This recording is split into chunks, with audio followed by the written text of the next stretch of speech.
শোন, আমার স্যারের সাথে কথা হয়ে গেছে, 1050 টাকা দে, মায়ের ছেলে মায়ের কোলে ফিরে যা, আর এই গ্রামে আসবি নি। আমার কাছে অত টাকা নাই। কত টাকা আছে দেখি?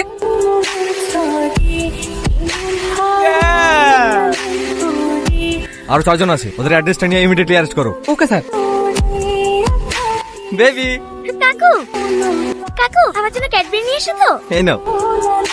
এই বাবু, এত লেট হলো কেন আসতে? একটু থানায় গেছিলাম। তুই এই থানায় কি করতে গিয়েছিলি? এখানেই তো আমার পোস্টিং হয়েছে। এই থানায় তোকে থাকতে হবে না, তুই কালকে ট্রান্সফারের জন্য দরখাস্ত জমা দিবি। আচ্ছা আচ্ছা ঠিক আছে। ভাবি কোথায়? দেখ বাবু অপরে।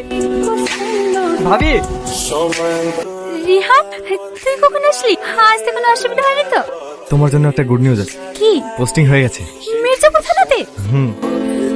আবার কি হলো? কাঁদছো কেন? কথা দে, তোর ভাই খুনের প্রতিশোধ নিবি। এই অপেক্ষাতেই তো এতদিন ছিলাম। কথা দিচ্ছি, ওদের জীবন আমি নরক বানিয়ে দেবো। কাউকে ছাড়বো না। আমার ভাইয়ের গা থেকে ঝরা রক্তের প্রতিটা ফোঁটার হিসেবে আমি নেবো।